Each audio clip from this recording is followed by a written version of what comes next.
All right, we're ready to go. Today we're starting the meeting 11/17/20, zoning hearing board. I have a couple things to say here. First, I did notice that appeal number 20-1881 has asked for a continuance. Adam, did you get any other information on that other than I got that little email from you? We need to make a motion on that, I'm sure, to make that official.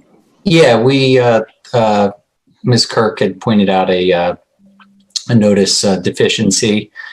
So that is going to, they're requesting and I spoke with the applicant's attorney, they're requesting a continuance till the December 15th meeting, which will give them time to post the property, re-advertise, and then ultimately, hopefully have the hearing on that day. All right. So, motion or continuance request has been made and the motion is in order. Good moved. We have a second on the board. Second. All right. All those in favor? Oh, wait a minute. I'm sorry. Any discussion? Doesn't appear. All those in favor? Aye. Aye. Aye. Okay. Motion's carried to continue the appeal number 20-1881 to December 15th meeting. I don't hear. Okay, I see Pam. I don't know if she's trying to say something. No.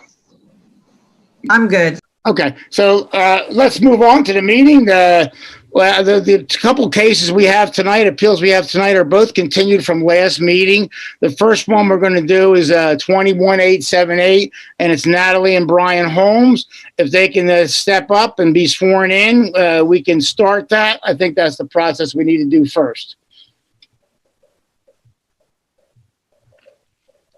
And I believe they were sworn last meeting. Oh, this still counts?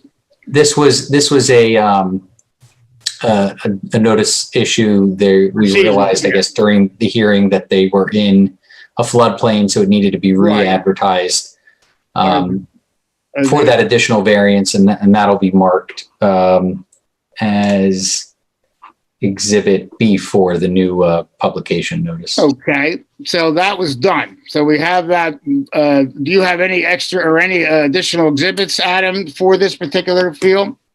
No. I did read the minutes, and I did see you guys were quite lively on this discussion with this appeal. It seems like you discussed everything.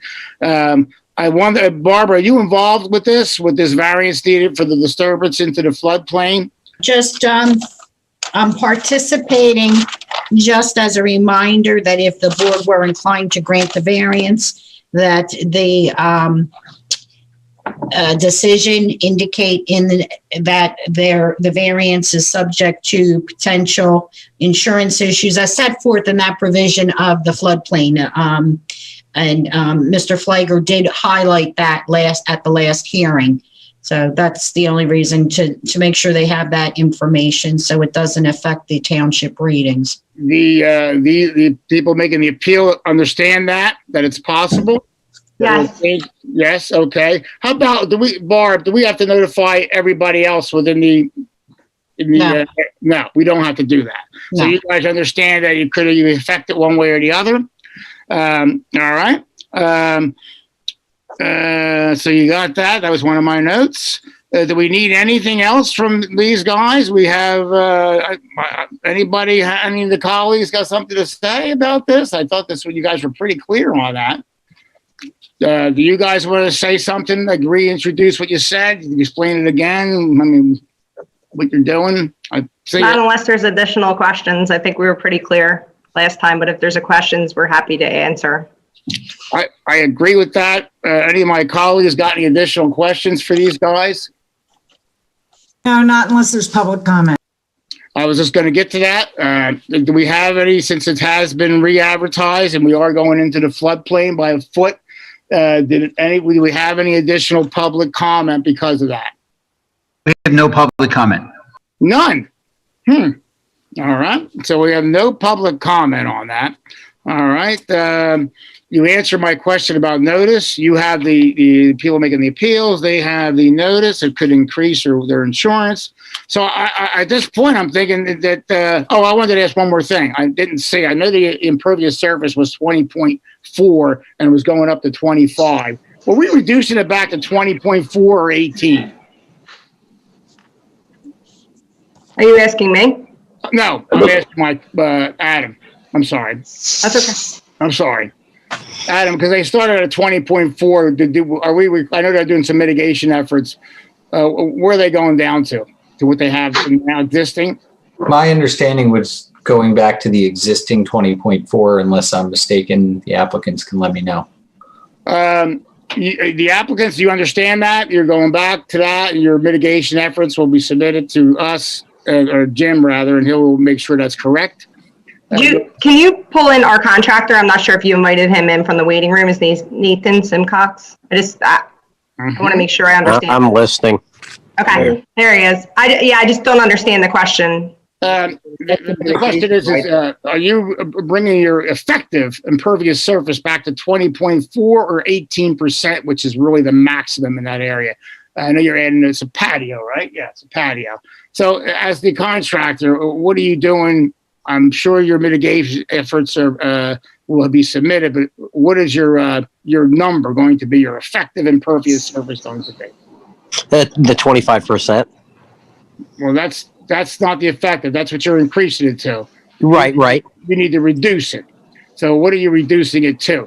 The existing, or are you going down to the 18%, which is the maximum allowed? That I'm not sure. I don't know. Jim gave us calculations the last meeting of the size of the cubic, square, or the cubic feet necessary to retain that water. So I'm not sure which number he gave us a calculation on. And I had that.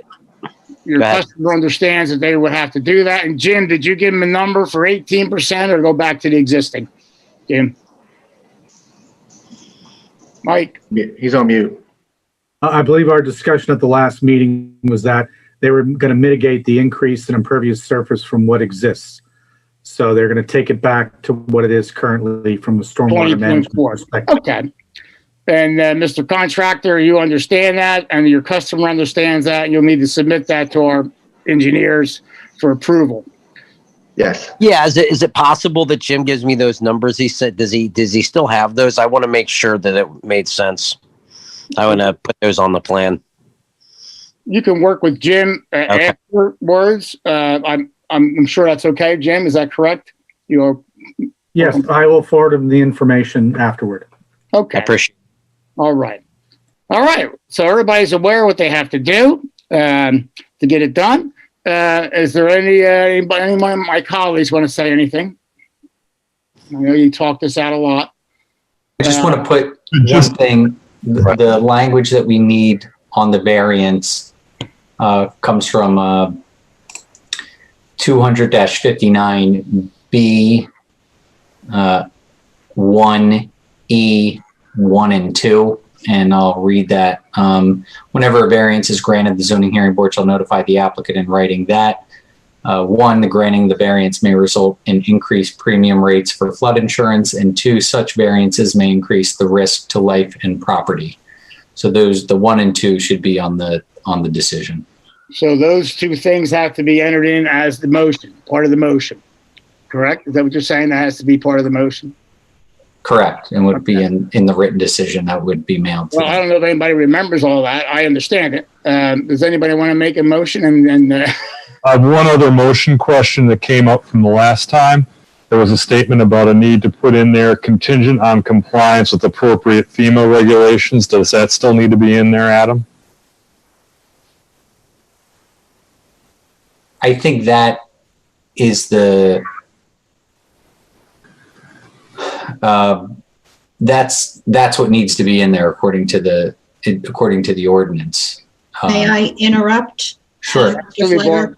When that ordinance provision was adopted by the township, that was the result of FEMA's directives as to floodplain and insurance coverage. So when they say condition upon the FEMA regulations, it's referencing that section of the ordinance. Okay. Well, I don't remember everything that was said as far as making that motion. Does anybody else? Adam, can you give anybody us a hand on that motion to make sure we include all that? And will somebody please make that motion?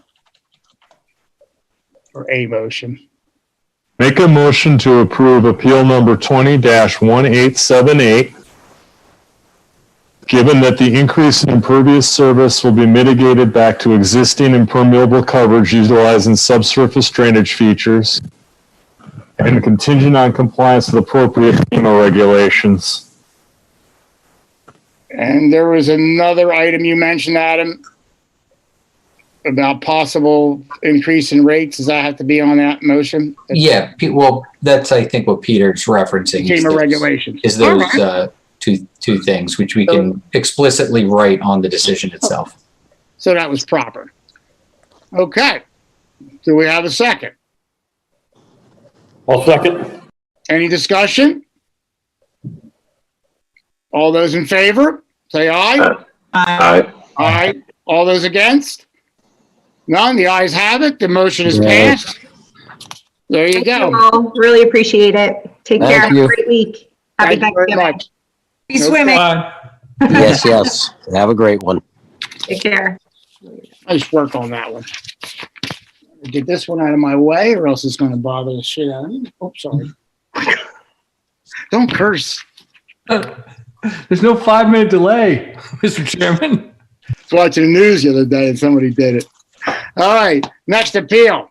Next appeal is 20-1880. Am I correct there? I think so. Yes. And it's Kenneth Koretsky Jr. This is also continued from last meeting. I know this was a lot more to talk about.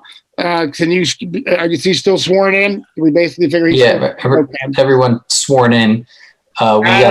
We received amended site plans, so we can mark those as A4. Okay. And the new proof of publication we can mark as B4. Okay. And the amended site plan is I believe three pages. And Mr. Flagger, if I may, I'm sorry to interrupt, but I have A4 as a aerial photo plan. Oh, and hold on A5 as the existing features. Yeah, hold on one second. I got to pull up that was my pre-hearing numbers. Yep.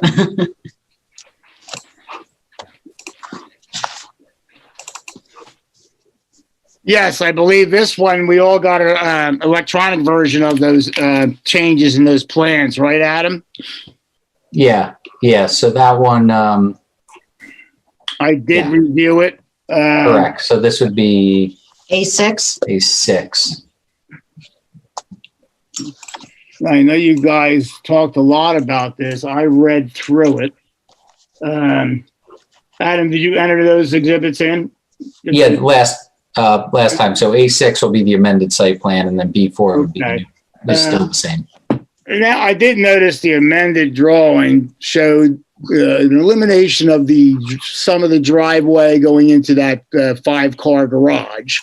I also noticed that the driveway, the big circle, was reduced from, I think, 20 to 16 feet. Am I correct on that?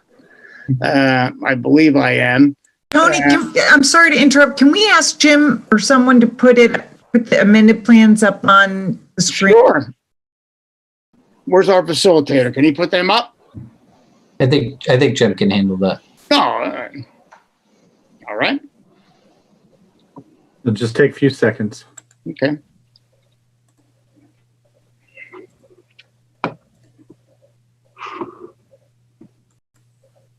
Can you see it? Yep. Yes, I can.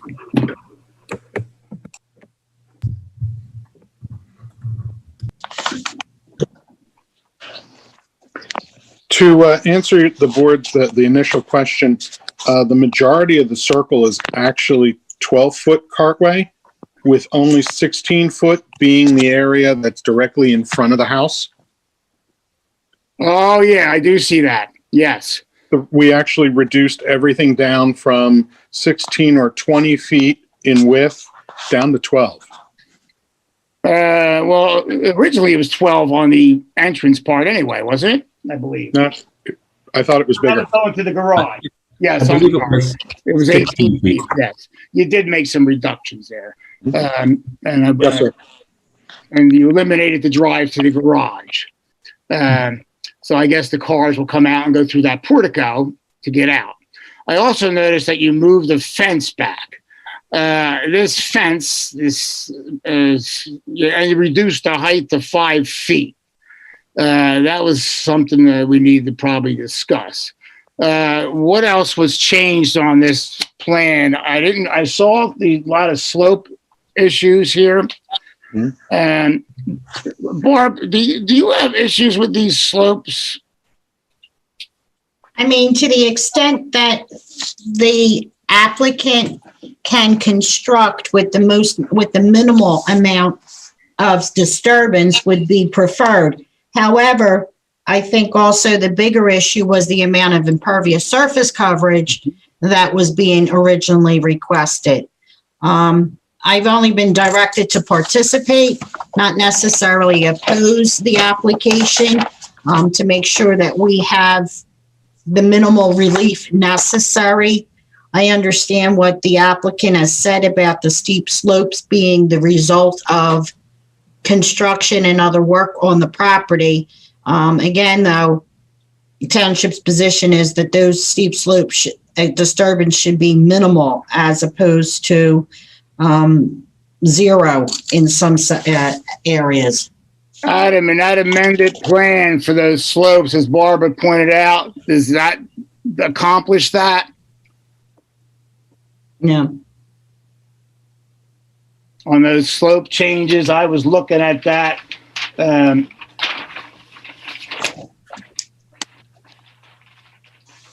If you look at the exhibit on the screen right now, the limit of disturbance is the black dashed or dotted line that goes around the property. You can see at the roadway, it shows it going into the roadway. Then along the south side of the property, the north side of the property, and then it cuts into the property a little bit around an area of woods. So it's most of the site is disturbed as shown in that plan. All right. That being said, what are we doing to, we know that's an issue. Obviously this house is pretty big. There's a lot going on here. What do we how do we know they're doing the right thing with these? Are they changing these slopes? Are we allowed to do that? I always thought you were. Mr. Chairman, maybe it's a good idea to have the engineer run through what the changes are and have the applicant's attorney discuss those items. All right. Sounds like a good idea. Thank you. If the engineer wants to speak about that, I'd appreciate that. Sure. The last meeting that we were at, we Zoom virtual, we did go over the overall site, the fact that a large percentage of the property is steep slopes by the definitions of your zoning ordinance. There are areas of class 1, class 2, and class 3 slopes throughout. The most critical areas of class 3 slopes, which is greater than 25%, the majority of them are actually, and I apologize if you could put the steep slope, thank you. If you look carefully, there are basically 3 zones of this class 3 steep slope, the largest of which is actually right along, I'll call it the westerly property line, common with Mill Road, between the, thank you, between the southerly property line and the driveway that's existing. That area was, in essence, man-made or created with the addition of the bike and walking path that was installed. I don't know exact dates, but I would probably say in the last 20 years. The other 2 areas of class 3 slopes, one is towards the rear of the existing driveway, pretty much down, thank you. And then the other area is adjacent to the existing pool.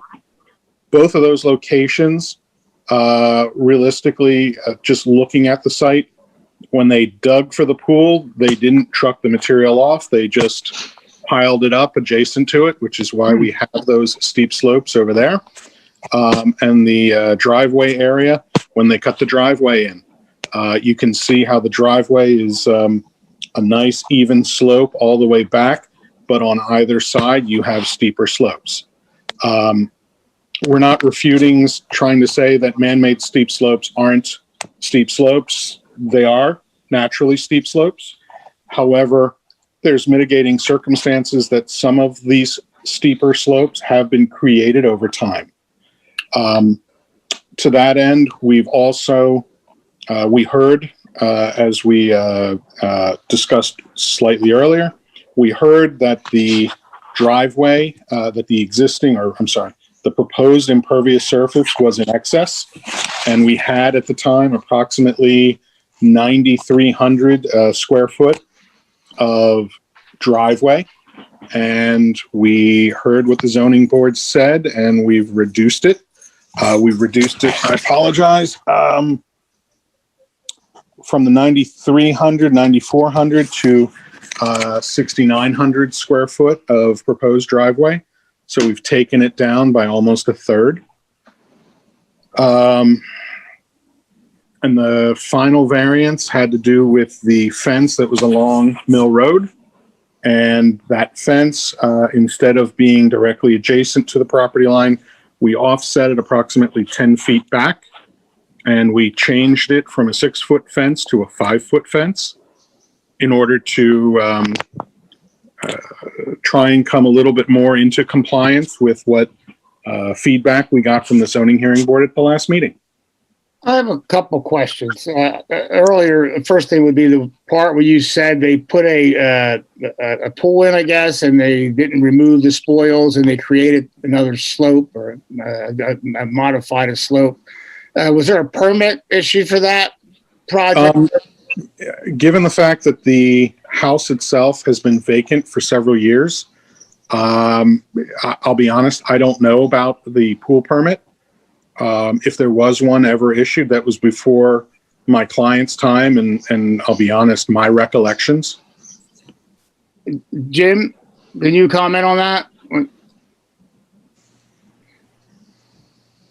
And just 1 second.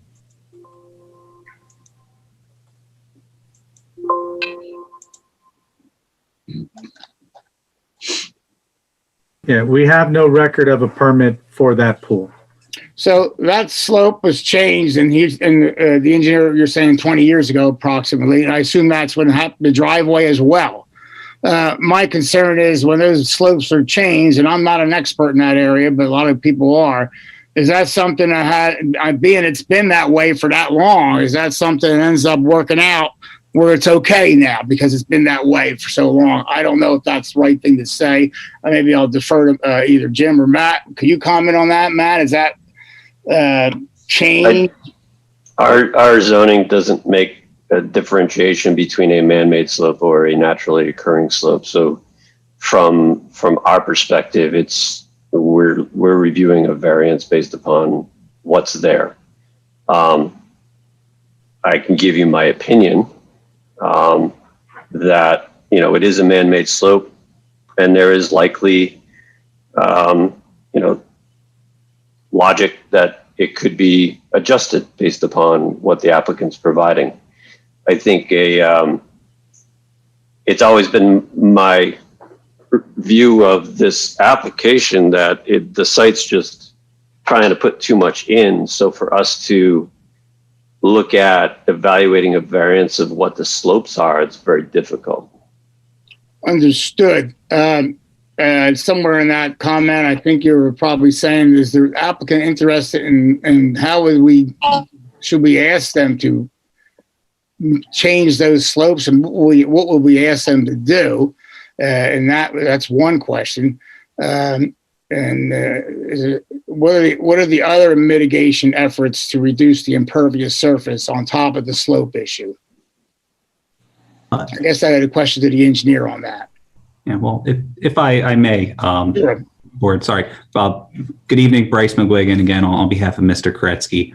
As the panel has seen, we've made some revisions to the plan after obviously hearing your concerns.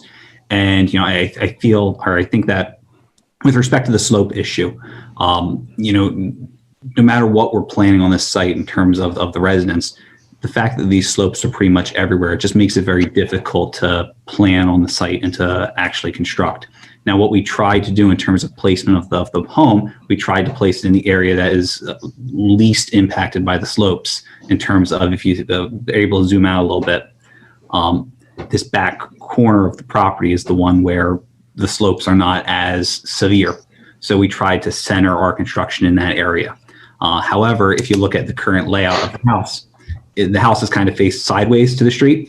So if we center that, there's just going to be some natural, there's just no way to avoid it. In keeping with that, the one variance that we were requesting is to calculate the setbacks from the lot lines compared with the protected resources. Lower Makefield Township, as I'm sure the panel's aware, considers slopes to be a protected resource. So if we weren't able to get any relief from that, we literally couldn't build anything on the property. That's currently there. I'm sorry, I didn't mean to interrupt, but I did notice the house seems to be quite large. I mean, is that the reason why you can't build, because it's that size of a house? Well, even if we pare back the house a bit, if we did that, we would still be here requesting the same variances. Just because of the location of the slopes, they're literally throughout the property. And then like Mr. Dumack said, it appears to us that just the prior owner, one of the prior owners, was just, I guess, a little lazy with getting rid of some of the materials for the pool or the driveway, or even when the street was cut in. And now we're just trying to deal with that. And I think that, like I said, based on the location of these slopes out, they're ubiquitous. They're literally throughout the lot. So no matter the size of the construction, really, unless we're trying to put in something really squatty, you're going to run into issues. Well, if I may, go ahead. Even if you were to remove the entire, I'll call it, if you're facing the house from Mill Road, even if you were to remove the entire left side of that house where the garage and the car courtyard is in the back, all those grades would still have to be disturbed in order to put enough stormwater management in to control the site. So we can talk about the steep slopes, but the real reality is, in order to properly develop at the site and to protect downstream conditions properly, now we have to design 2 underground storm storage ballast pits of substantial enough size to handle, in essence, 80,000 square feet of property. And those footprints are substantial in size and cause, to some extent, a big portion of the regrading, whether or not we had that house was half the size of what we're showing, if that makes sense. It makes sense. I'm just always concerned about regrading and changing the topography of the land. It does seem like a lot. I just wanted to hear you say it. I don't know what your mitigation efforts are for the stormwater management. I assume you've got something in mind. And will that offset the problem that's there with the slopes that was created 20 years ago, or is there now, or whatever? Jim, or any of my members of the board, can you comment on that? First of all, if you may, is it possible to mitigate this with just a stormwater management where the slopes were not be an issue anymore? Is that possible? I'm not quite sure what you're asking, but the design as presented is more of a large grading project than anything else. I think that if there was some, care taken to look at existing slopes that and reducing this to the 18% max, you would get to a level that is, the minimum variance required. I'm not going to argue that this site is not difficult because of the grading, but you're basically maxing this thing out without regard for existing landform or basically the town zoning. You're sticking there in what you want. I guess what I'm asking is this slope issue. Mm-hmm. I know it's been changed. Do we need to have these people change this, and this has to be engineered in a special way? And who does that? Well, that's up to the engineer and the owner and what they want to put in. But from our perspective as a board, it's my opinion that we're supposed to look at what's presented and allow a variance of what is the minimum required to build on the lot. As it stands right now, they're seeking variances for several items. So if we get to a point that it's 18%, which is allowed, they don't need a variance for it, then we're looking at what they see as the minimum buildable. And from that perspective, then we can start looking at what the slopes are and what should be saved and what is man-made versus what's a natural feature. And that goes into the layout of the site as well. There are many ways that you can look at saving areas. There is a significant amount of grading in the front. I'm not going to argue that Mill Road is probably a man-made issue. And, from my perspective, it's a little bit of a variable that we could, or at least I would consider to look at. Same thing with the pool, but then you turn around and you look at the northern part of the site, which is mostly natural. They're sticking in a large driveway, a 3-car garage, and there is a significant amount of grading in the backyard. So these are areas that could be played with. Yeah, I feel that way too. And you did answer. I just have concerns over these slopes. And I don't really feel that this plan seems complete. Even with that plan on the slopes on the page 2 there. I'm not even sure if that's appropriate. And I'm not sure. Jim, would that go to you? And then who else would review that? This would be reviewed by our township engineer, who I suspect would have some issues with the design as it's currently presented.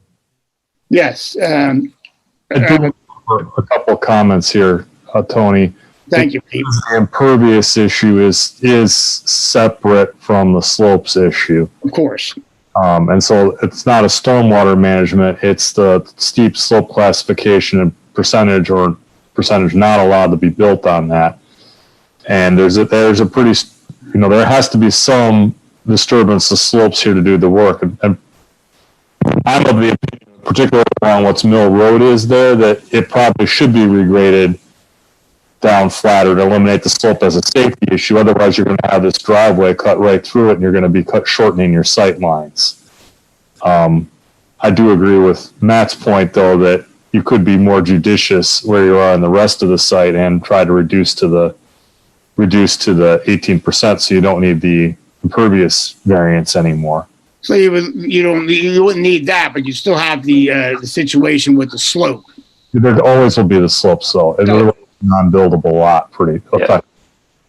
I agree with Peter. I think the slopes are really the issue that is part of this. But as I said before, we don't have a plan that we can actually evaluate what's going on with the slopes and what should be a variance or not.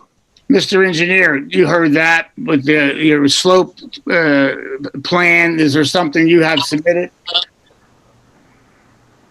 that can be looked at by our people and say that'll work? Sure. If you went to, and I apologize, the sheet 3 of the plan set.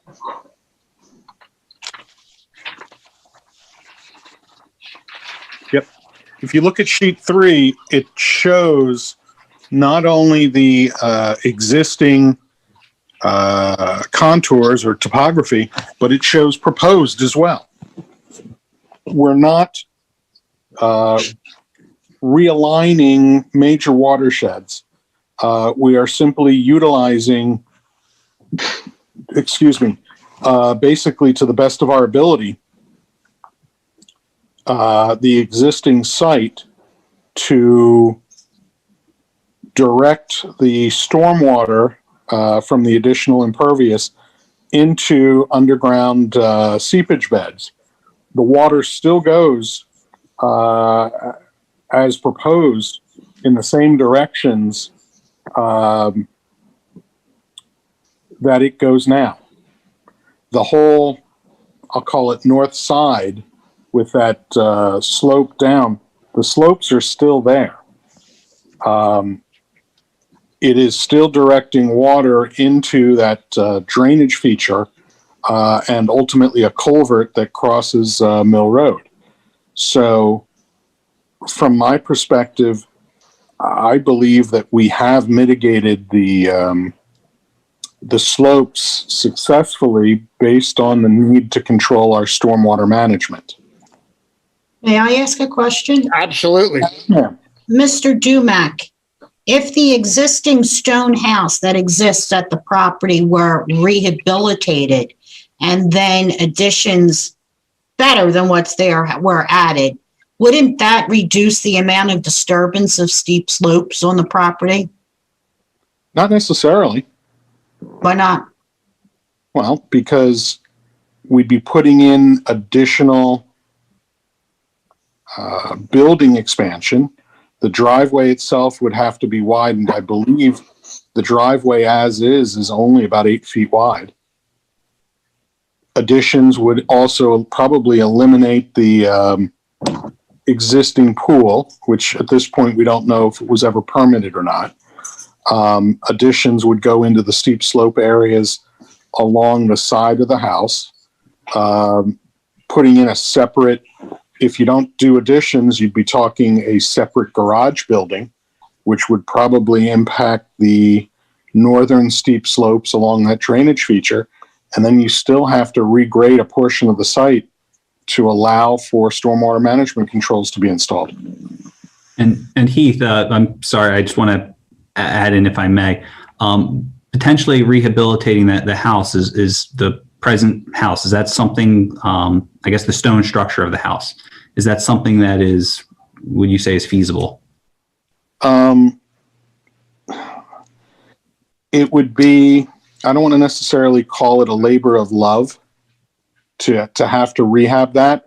There are a number of additions that are already on that building, the majority of which are in a state of, I'll call it semi-collapse now. You've got water damage throughout the building. You've got mold throughout. A tree has hit the building and the roof line. At best, you're probably looking at, in essence, 3 stone walls. And just from my inspection of the building, the stone walls literally would have to be rebuilt. Could you tear down that building and rebuild in the same general area? To some extent, that's kind of what we are doing. The core of the no, you that's debatable. But if you were to maintain the same area or approximate existing disturbed areas, you would limit the amount of disturbance on the site significantly. I'd have to agree with that. I mean, it seems like you are adding a lot in this size lot. I know what you want, but as I look, and now I'm looking at this topography, it does seem like it's a lot for this lot. I would say that what the lot size and what our ordinances allow would allow them to put in a larger property, plus the character of the neighborhood. Heath, how large is this lot? Approximately just shy of 80,000 square feet. All right. And how many acres is that? Just shy of 2. Okay. And, and what we're proposing in terms of just the impervious, I know before we were asking for the 25.5, we're asking for, I think, 21.74. Is that right? Yes, sir. Okay. And so in your, estimation as an engineer, looking at this, looking at stormwater issues, looking at the whole lot in general, do you think that is overfilling this nearly 2-acre lot? For the house footprint, proposed improvements, and impervious surface, I believe we're fine. That while we are asking for some zoning relief, we have pared down the impervious relief down to 21.74%. Given the fact that at the last zoning hearing board meeting, there was a home that was in queue to get a pool variance, and they had 25% impervious surface proposed as part of that pool plan. So this project is not that project. This project is a 2-acre project, which is pushing 15,000 square feet of impervious, which is that entire lot that you are referring to. There's a big difference between a 2-acre lot and a 3rd-acre lot when you have, 200 square feet being added because somebody wants a patio or a pool on an existing built lot that they're trying to work around. And that percentage point blows up because you have a small number to deal with. You're asking for, this is a perfect lot. If you take out the grading, the slope issues, you have a square lot, you have lots of frontage. There is very little irregularity in this whole thing. I think the parcel's a beautiful lot. It backs up to township open space. Who wouldn't, in their right mind, want to live here? I grew up half a mile down the road. But you're turning around and saying you can't build on this because you need a variance. That's a problem. Well, I think, Mr. Connors, I think you pointed out well that, if it weren't for the slopes, this would be perfect. But that's part of the issue. Most of the variances we're requesting are for slopes. If it weren't for that, I believe we would only be asking for impervious and then for a variance dealing with the fence. So I understand the board's concerns very clearly. We have to navigate this slope problem. And I think Mr. Dumack discussed pretty well that, we're not, obviously, look, we're disturbing some of these slopes, to be clear, but what we're trying to do is to better the current condition of the lot. We're trying to control the grading. We're trying to control stormwater runoff. We're trying to build, as the plan shows, stormwater management. If necessary, we're committed to, we'll line the property line with arborvitaes, which should help too. We will do what we need to do in order to better this lot, in order to control these issues. Yes, the impervious issue doesn't sound like it's a big deal, but the slope, obviously. But I'm just wondering, I'm not an expert on that, but I'm just wondering, how do you do this slope thing? Where is the right way to do it? Who checks that? I know you're an engineer. Is that something that our township will look at based on some kind of guidelines? Because I do see the changes in the slopes here. And I'm wondering if that's going to be effective or not. I don't know. Is that the right way to do it? I guess maybe this can go to Jim. Well, I think once you grant the variance for the slope disturbance, you basically said they can kind of do what they're doing, provided it meets proper grading standards.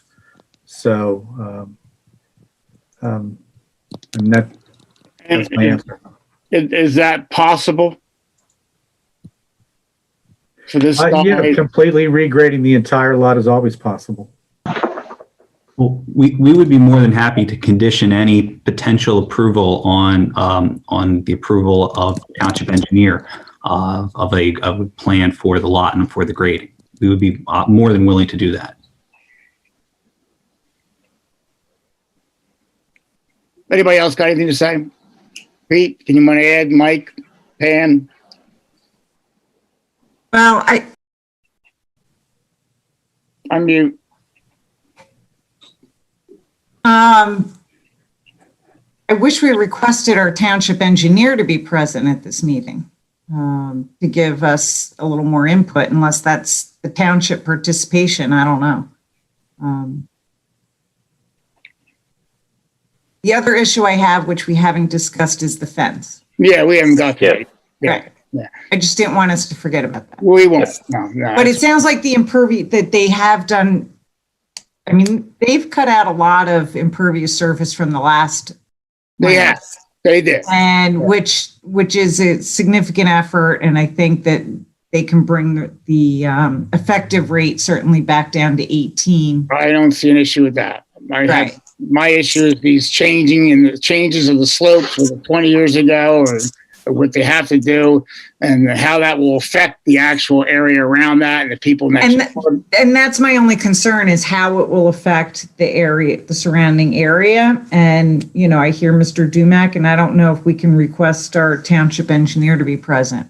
I don't know. Or if we can, you know, request a review of the proposed plans. Adam, is that something we can do as a board? Are you asking about specifically stormwater and where it would be going? Because I think Mr. Dumack could clarify, you know, where the seepage beds would be on the property. And I guess just, I don't know if there's current calculations as far as what the effective rate, what the effective impervious would be, if it would be the 18 or if it would be lower. So I don't know if that would resolve some of your questions, Pam. How do we know if the change in whatever change they make in slopes to the best that in their ability, and that should be right? How do we know how that affects the impervious surface seepage beds, or do those? Well, so it's twofold. So you have impervious surface. So you have like almost 3% over what the allowed is.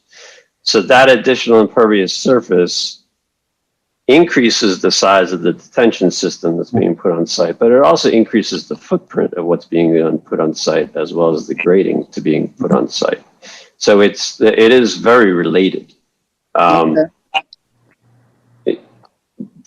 As far as, you know, the slopes, you're looking at what they want to build. So I think that's what you're looking to approve, if that's your inclination.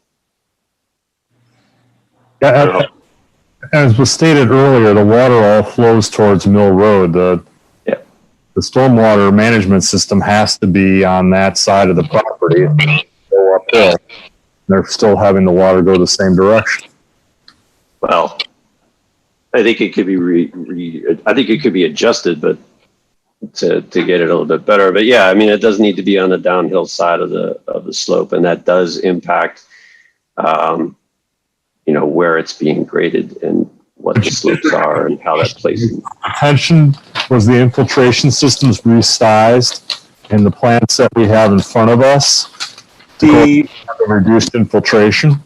We used on-site retention without considering infiltration in the sizing of those two pits. Meaning, we did it as a worst-case scenario. How much volume, if we had zero perk on site, which we know we can get some infiltration, if we have zero infiltration, how large does the underground storm system need to be in order to create a net zero increase in stormwater flows off site? And the pits that are designed or shown on this plan comply with that. Now, what I didn't notice, and I apologize, it is my mistake. Engineers do make mistakes. When we offset the fence back 10 feet, I didn't think that it would impact the ballast pit, but it did. So the ballast pit from that sheet 3 will have to be moved back approximately 10 feet in order to stay out of the fence line. Similarly, the pit that runs, I'll call it northeast, sort of along or aligned with the northern property line, that was located similar to what was said before.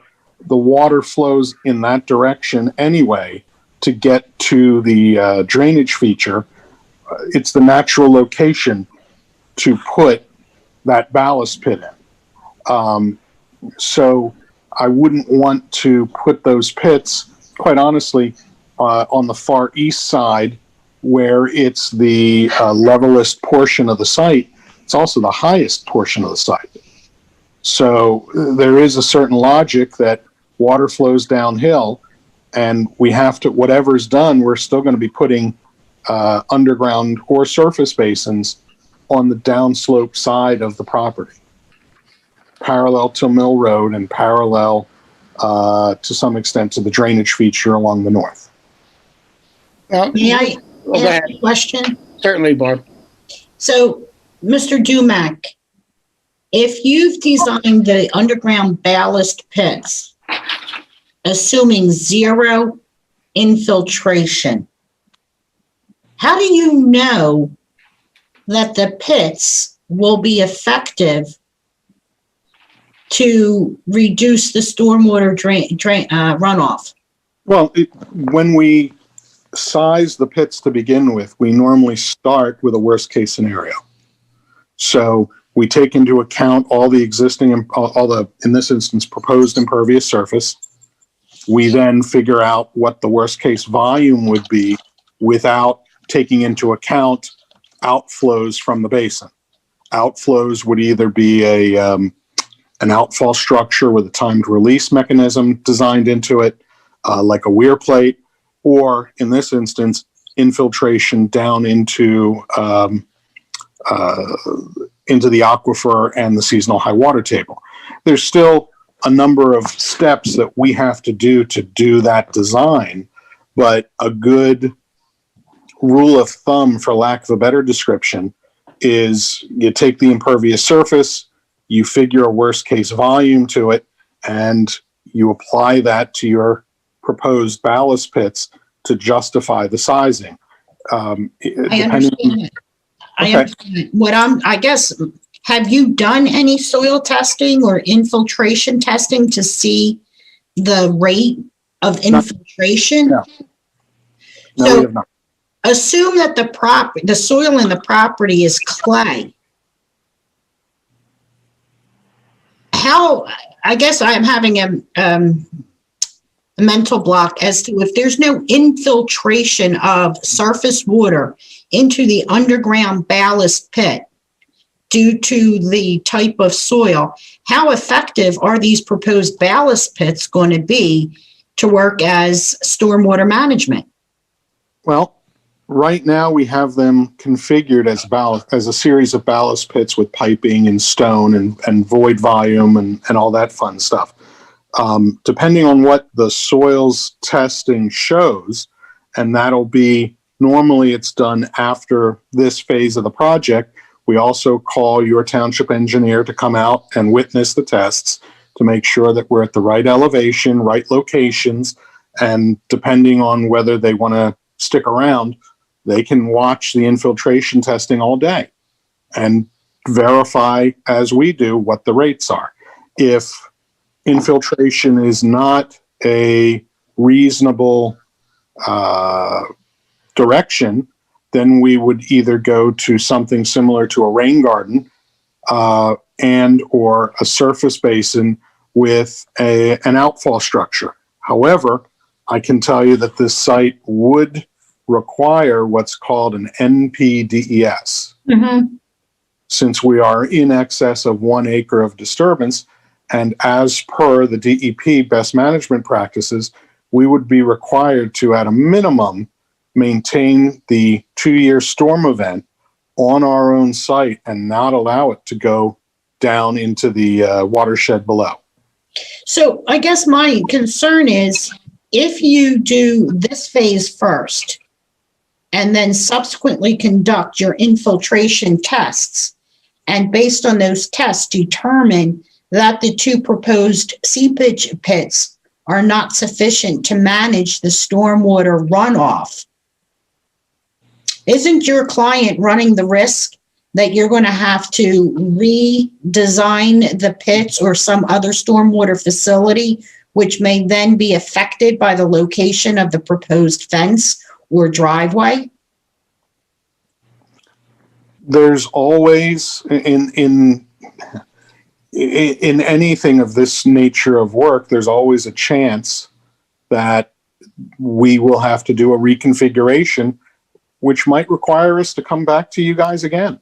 So wouldn't it make more sense to run the infiltration tests and your stormwater calculations first before coming to the zoning hearing board asking for 6 different variances at this point, where there's a possibility that those variances may not be as applicable depending upon the actual infiltration rate and stormwater calculations? Well, if we were to determine that there is no infiltration on site, it would, part of the variances, if I'm not mistaken, correct me if I'm wrong, are to ask for the bare minimum. If we come back with there's no infiltration on site, then we would have to be asking for additional relief.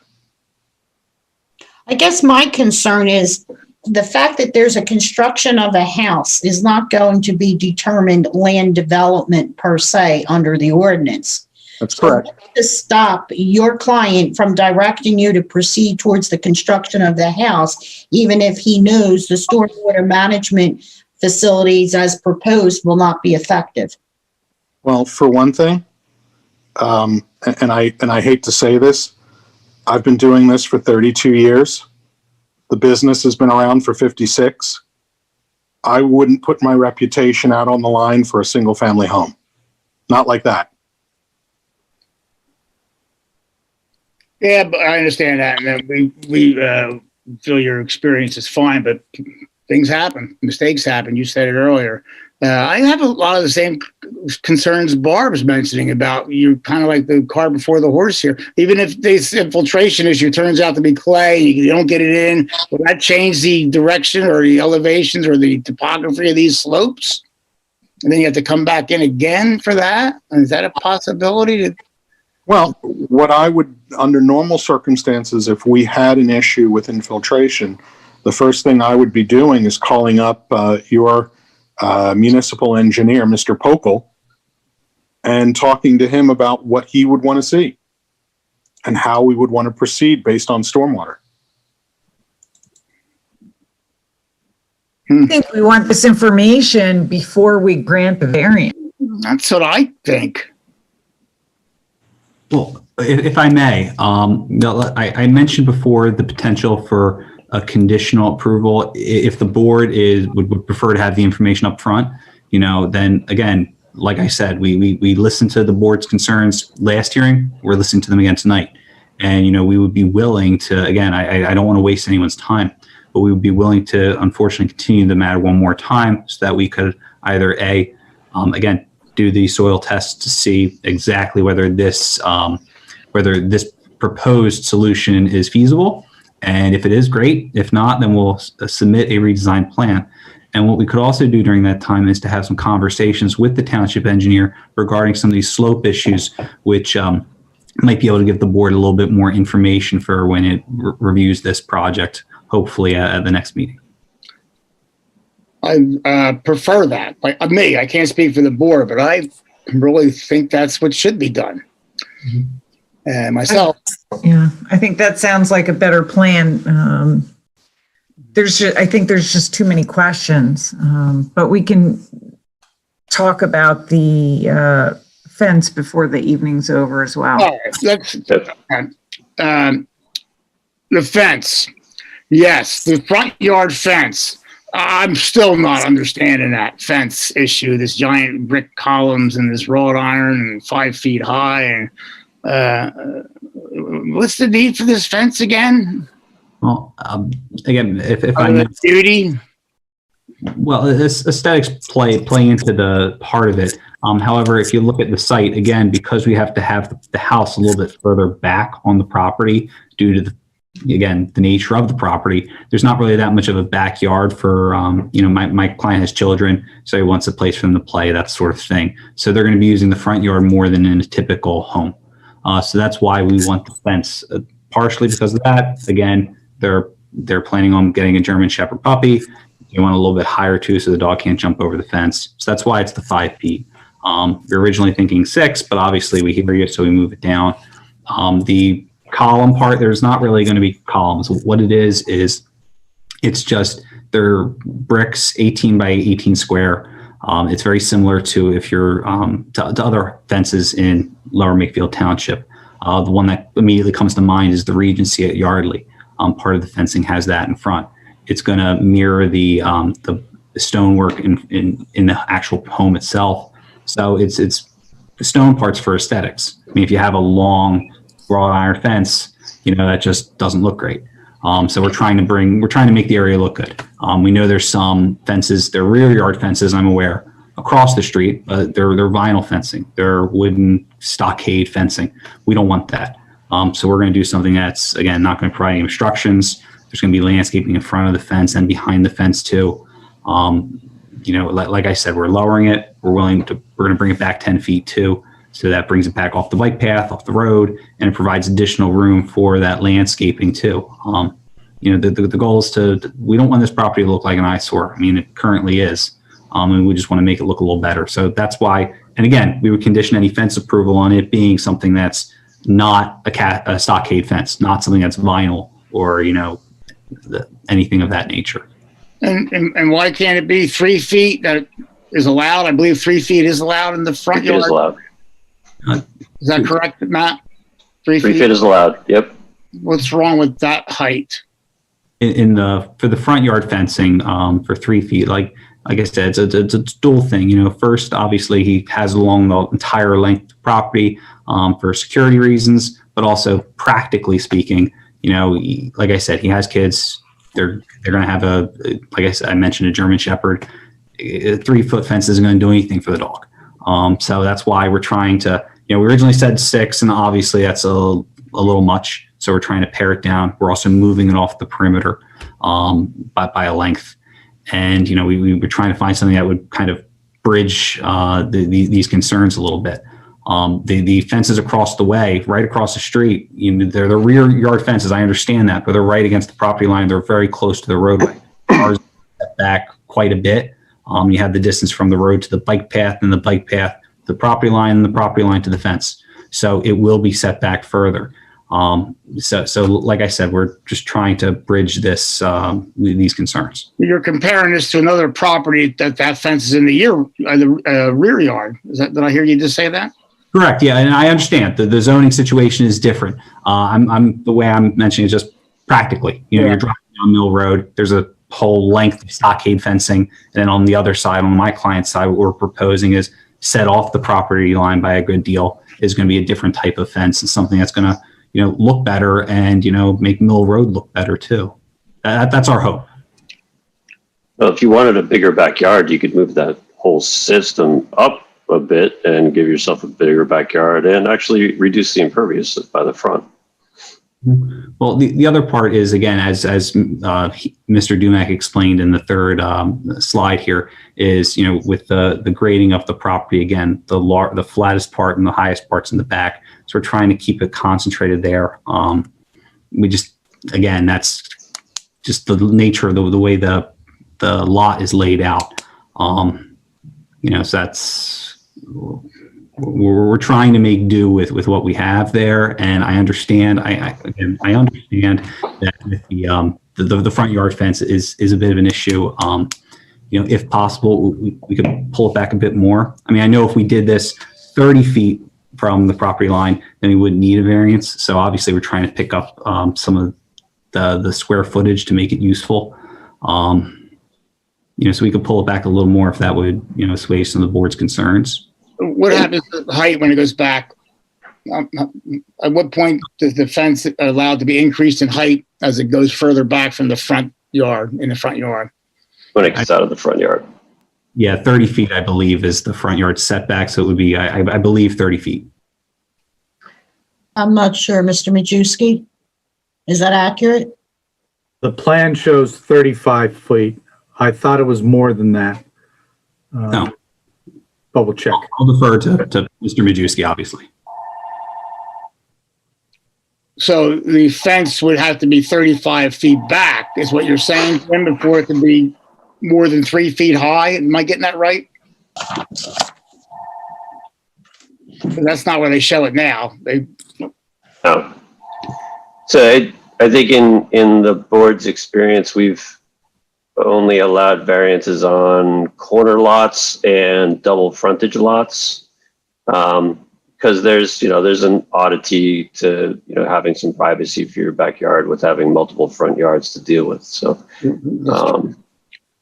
this lot has one large front yard. According to page 1 of the submitted package, the front yard is 35 feet. Section 200-22. I don't know if that helps, Jim. I've confirmed that that's correct. Okay. One other thing to note, there was a permit for the pool that was constructed in the backyard. That was in 2007, so it's fairly recent.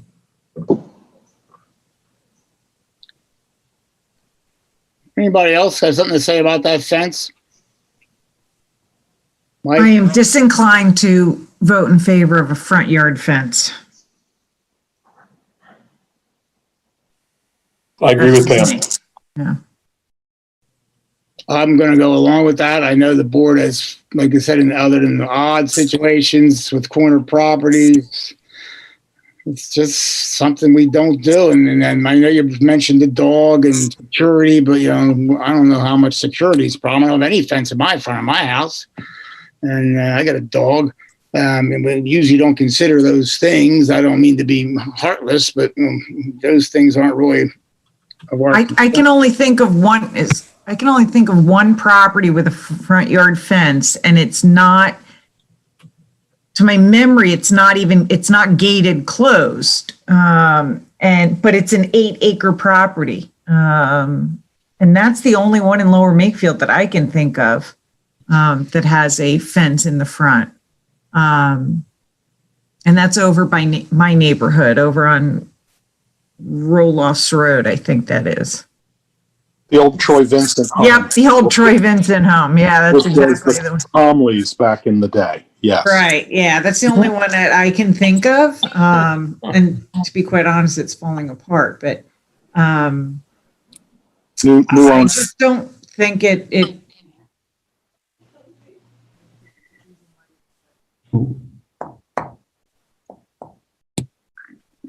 Doesn't. Did anyone else lock up or something? I didn't hear you. Did everyone just lock up for a split second? Just a second, yeah, locked up. Oh, I don't know. I didn't know. Your last sentence. Well, to address some of these issues, I raised some practical concerns, but he's, like I said, with the gate too that was mentioned. Again, we're trying to gate up and fence in the property in its entirety, and it is fronting Mill Road. It's there's traffic on the road. There's a big path too. So part of the issue is that's why we like the fence. And if the board is disinclined to grant that relief, then I understand that. But that's, again, our reason for it. It has some ancillary benefits as well. So, that's why it was our hope to be able to, instead of holding steady at that 35, I know that the old Troy Vincent house was mentioned. Obviously this is not 8 acres, but it is a decent sized property at 2. So it was our hope to be able to, instead of having to 35 barren space, that perhaps we could be able to reach some middle point. Well, Yeah, go ahead. I'm sorry. I would like to elaborate on what one of the other board members said, that something that might alleviate both the impervious, speaking of which, if you get it down to 18%, it's not even a variance anymore. we're already planning on regrading the site to a large part, and you have to get access in the building. Just pulling the house towards the street would reduce the amount of driveway. It would reduce the amount of area you're disturbing, and it would increase the size of your backyard.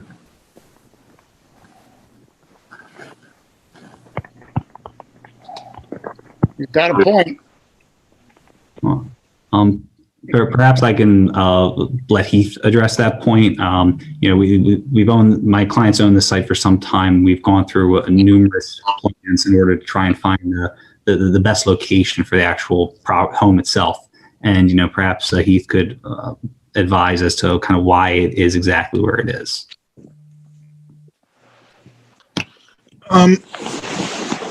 From my, and maybe it's a good idea. Can we put up on the screen that aerial plan that we had created on the last go around?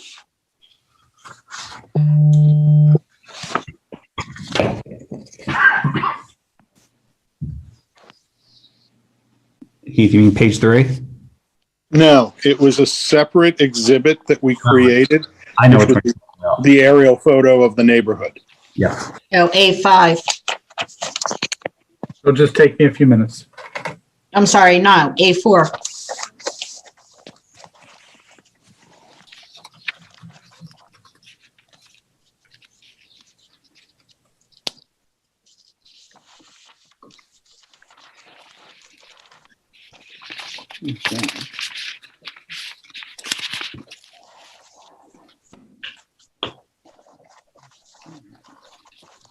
If I may, I also might suggest one of the reasons with regards to the fence being in the front, instead of like most other homes having it kind of bisect the house at some point. One of the issues we saw with that from the get-go, the portico, the drive-through carport to some extent, poses a unique challenge. It's not a hardship on anyone's part, but in order to properly fence that backyard in because of the pool, if you're fencing to the property lines, you would also have to fence or gate that portico in place in order to secure the backyard. That's not exactly true. Your retaining wall in the back is 7 to 8 feet high.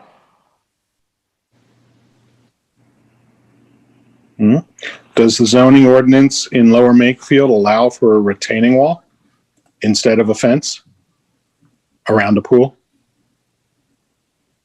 The back area on the going through the portico, going to your paved drive, you've got a retaining wall. How high is that retaining wall above the pavement? It varies in height. That wasn't my question, though. My question was, is a retaining wall a reasonable substitute for a fence for a pool?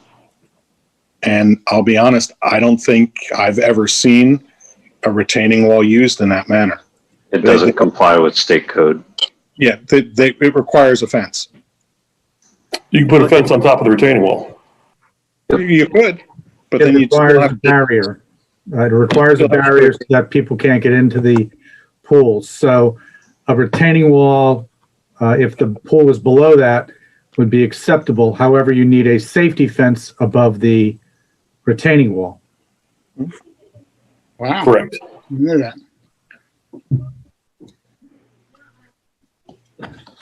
Well, you're listening to the board as they're talking. I mean, we all have some concerns. take a look, and I apologize, Mr. Majewski put up an aerial photo, the aerial photo that we created. If you take a look, you can, towards the bottom of that image, you can just see the neighbor to the south of this property.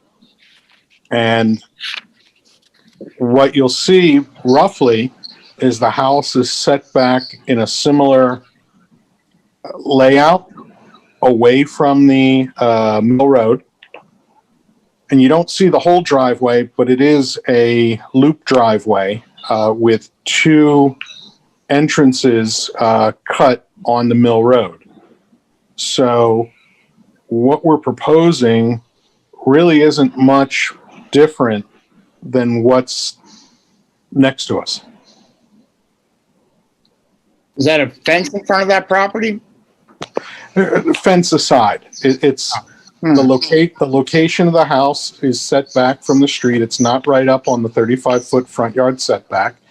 And we have, while there's no pool in the backyard, there is a substantial driveway looping to service the house and the front. So our house position is appropriate based on the next door neighbor. Actually, it looks like your house is a little further back. Am I mistaken? Yeah, your house is set back about 15 feet from theirs. Well, I politely, the garage is set a little forward at an angle, but Garage with the house looks like it's set back further. be that as it may, what we're proposing or suggesting really isn't out of cue with the next door neighbor to the south. It is a larger house. I don't know exact square footage, but I would guesstimate 6,000 to 7,000 square feet. The homes to the west are obviously smaller, but it looks to me like our parcel's 3 times the size of those lots.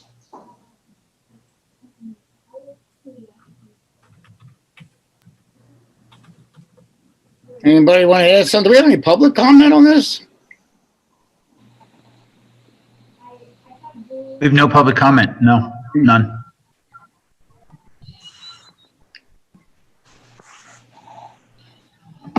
Well, you hear our concerns.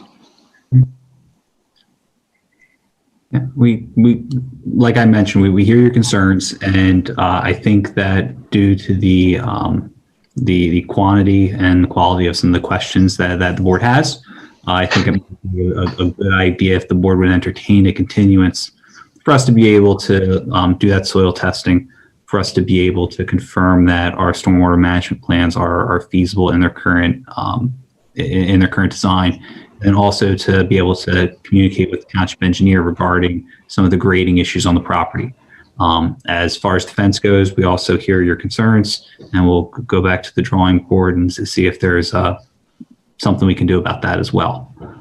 Like I said, I hate to bring the board back for a third night for the same project, but I think because of these concerns that we would be comfortable addressing those, and I'm sure the board would be comfortable with some more information before obviously voting on the project. So you're requesting a continuance. Yes, sir. Guys? So moved. Well, when would you want it? Yeah. I think we're Next getting a meeting's little. pretty packed. The next meeting's packed. Is it, or I know the 15th is a busy meeting, Oh, that's what I'm thinking of, the 15th, yes. but Make it and I don't know if the first is enough time. Obviously, it's 2 weeks. I don't know if it's enough time. It isn't enough time to do the perk tests, no. How much time do you need, Mr. Dumac? It's going to depend on the weather, quite honestly. This week, while I think we have until the weekend for some decent weather, next week, I believe we've got quite a bit of rain. Last week, we got washed out a couple of times. I don't necessarily want to lock us in on a 2 week, and I'll come back to you with, we haven't been able to do the infiltration testing. I don't think that's fair to you guys. Would you like a month and then you can notify us? That would be fair on our end, yes. I mean, you have holidays in there as well, so getting scheduled for excavators and everything. What are we looking at? January 5th? Well, unfortunately, none of us are going anywhere based on COVID. That's true. Sorry, no one's going traveling. All right, so we're looking at what, January 5th? Yeah, that would be the first meeting of the year. Okay. That's okay? So moved. That works for us, yes. All right. Do we have Second. a second? And any discussion? Let me see how. All those in favor, continue? Hey, Tony, I just have one issue. All right. We brought this up at the end of the last meeting. Item number 10, what is the approximate cost of the work proposed? You had listed $400,000. That's laughable. Have you revised that estimate? If not, will you provide a revised estimate on the January 5th meeting? We will provide a revised estimate. Thank you. Any other discussion? All those in favor, say aye. Aye. Aye. All those against? The ayes have it. Continue to January 5th. Thank you very much. Thank you very much, guys. Thank you very much. Thanks. Take Have care. a good night. Stay safe, guys. Good night. Good night. We have to end the meeting before we hang up, right? Oh, yeah. You gotta do Jim, that. we have an agenda for the December 1st meeting. We don't or we do? I'm just confirming that we do. Oh, I don't know. Yes. We do, Adam, yes? Yes. Yes, we have an agenda for the 1st. There is. Okay. Okay. See everyone on the 1st, right? All right, I'll make a motion to end the meeting, to adjourn. I'll second it. Second. Any discussion? No? All those in favor, say aye. Aye. Aye. All right. All right. Happy Thanksgiving, everyone. Yeah, happy Happy Thanksgiving. Thanksgiving. Have a good Safe, night. be safe. No gathering. All right. Thank you, guys.